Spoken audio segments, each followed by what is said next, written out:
हरे कृष्णा।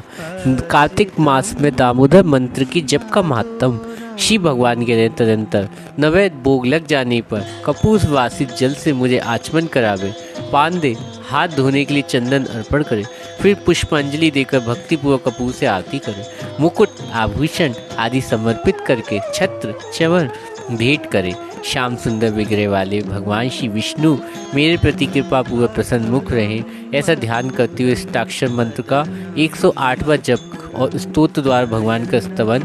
विद्वान पुरुष चलते चलते हंसते हंसते अगल बगल देखते पैरों को दबाकर हाथों को मस्तक पर रखकर खड़े होकर व्यग्रचित होकर मेरे मंत्र का जप नहीं करे। जप का समय व्रत होम पूजन आदि दूसरों से वार्तालाप भी नहीं करना, अर्थात हम कभी भी जप करें तो हम उसमें लापरवाही नहीं करें।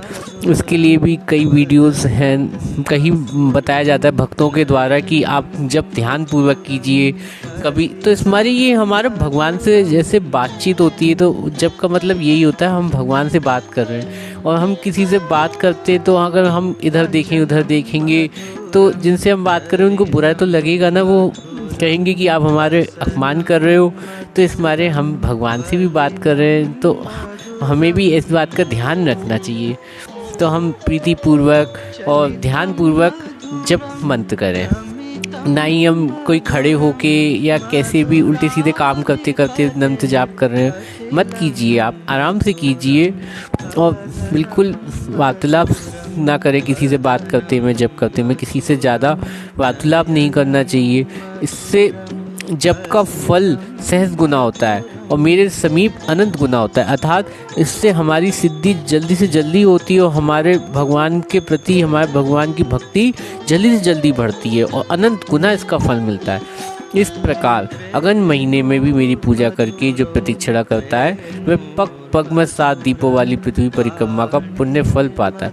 भगवान ने एक नहीं हर महीने में कोई ना कोई पुण्य छुपा दिए। इतने हम पापी बद्ध जीवों के लिए भगवान ने इतनी अपार कृपा की है।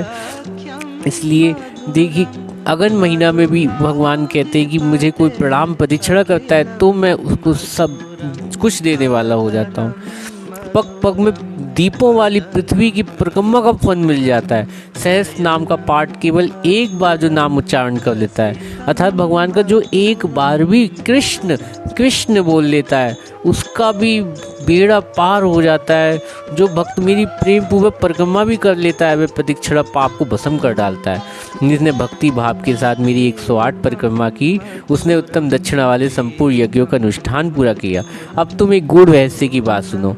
अब भगवान दामोदर की लीला जितनी भगवान को प्रिय है उतनी कोई लीला प्रिय नहीं। अपने दामोदर नाम से भगवान को इतनी प्रसन्नता होती है जितनी किसी से नहीं होती है। जब भक्त लोग भगवान की दामोदर लीला का दामोदर अष्टकम का पाठ करते हैं, उनके सामने वो गान करते हैं तो भगवान बहुत प्रसन्न होते हैं कि कैसे भगवान माता यशोदा जी से उनको उखल से बांध रही हैं और भगवान रो रहे हैं उनके सामने।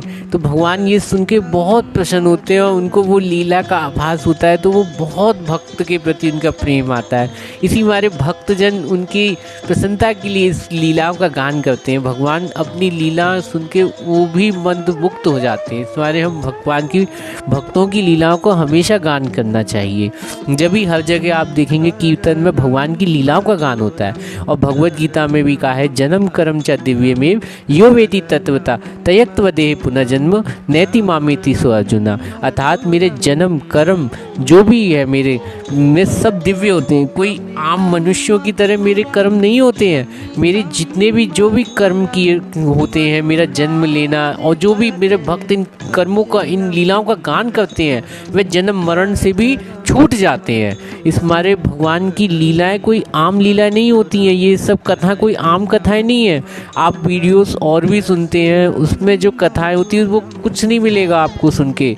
जैसे संसारी कथा आप सुनते हो किसी हीरोइन की, किसी एक्टरों की आप कथा सुन रहे हो तो उससे आपको कुछ नहीं मिलेगा। लेकिन आप एक बार भी इस स्तुति का, इस दामोदर मंत्र के जप का महात्म भी आप सुनेंगे तो इससे आपको अनंत कोटि गुना फल मिलेगा, जरूर मिलेगा।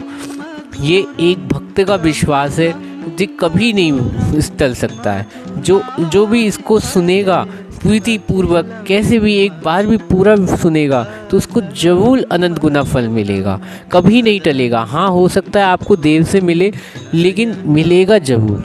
जैसे हमारी फिक्स डिपॉज़िट होता है, तो हमें कभी कभी फिक्स डिपॉज़िट का टाइम होता है कि हमें 10 साल बाद मिलता है हमारा फिक्स डिपॉज़िट ब्याज। तो ऐसे ही भगवान का जब समय थोड़े समय में मिलेगा, जैसे जैसे समय आएगा वैसे मिलेगा, लेकिन मिलना ज़रूर है। आपने इसमें कुछ नहीं खो रहा है आपका, इस वीडियो में आपको अनंत कुटनीय फल मिलेगा। इस हमारे परम सौभाग्यवान लोग हैं जो ये सुनते हैं।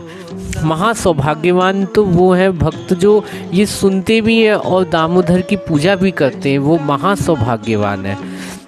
और मंत्रों में अब इसमें दामोदर मंत्र भी हमें जपना चाहिए, जैसे दामोदर अष्टकम का पाठ तो करना ही चाहिए।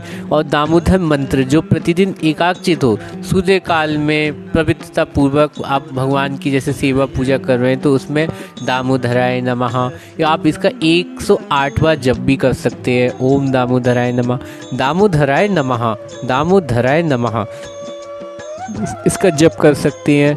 जबकि दशांग हवन तर्पण ब्राह्मण भोजन कराता है, इस प्रकार भक्तिपूर्वक अनुष्ठान पूरा करते हैं। उसी से मनवांछित वस्तुएं भी दे देते हैं। भगवान कह रहे मैं उसे मनवांछित वस्तुएं देता हूँ।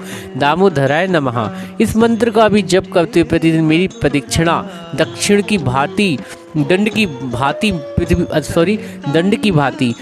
पर लेट के, जैसे हम भक्त लोग लेट के भगवान को साष्टांग प्रणाम करते हैं, ऐसे ही हर पुरुष को साष्टांग प्रणाम करना चाहिए। माता लोग साष्टांग प्रणाम नहीं करती हैं। माताएं लोग पूरा लेट के प्रणाम नहीं करती हैं, वो सिर्फ झुक के प्रणाम करती हैं। तो माताओं के लिए साष्टांग प्रणाम नहीं होता है, सिर्फ पुरुषों के लिए साष्टांग प्रणाम होता है। तो जो भी पुरुष साष्टांग प्रणाम करता है वो दोनों हाथ, दोनों पैर, दोनों घुटने, छाती, मस्तक, मन, वाणी, दृष्टि से जो प्रणाम करता है वह भगवान उसको क्या कुछ नहीं दे देते हैं। भगवान वे बहुत प्रिय हो जाता है। और कहते हैं कि भगवान अपने जो भगवान की मस्तक पर तुलसी दल चढ़ाता है उसके तो कहने ही क्या अपने, और जो भक्त अपने मस्तक को भगवान के चरणों तक अपने सर पे रखता है, मुख में डालता है, उसके जन्म मृत्यु रूपी जो बंधन है वो भी कट जाते हैं। और वे संसार भयामय कृष्ण दयामय, तो ये संसार उसके लिए भयामय नहीं होता है और कृष्ण हमेशा उसके लिए दयामय हो जाते हैं, क्योंकि ये और भगवान उसकी सदैव रक्षा करते हैं। और फिर भगवान के प्रसाद को वो खाता है और भगवान के शिव विग्रहों की पूजा करता है, नयनों से पूजा करता है और भगवान से बोलता है हे जनार्दन, मैंने मंत्रहीन, क्रियाहीन, भक्तिहीन जो पूजन किया वह सब आपकी कृपा से पूरा हो।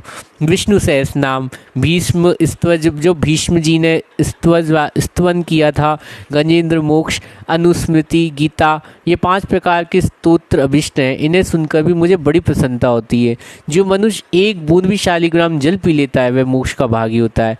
जिनके मस्तक पर शालिग्राम शिला का चरणोदक है, उसे चरणोदक को पीते हुए उन पर सूतक मृतक का शोच लागू ही नहीं होता है। मृत्यु काल में भी जो चरणामृत दिया जाता है वह उत्तम गति को प्राप्त हो जाता है। हरे कृष्णा।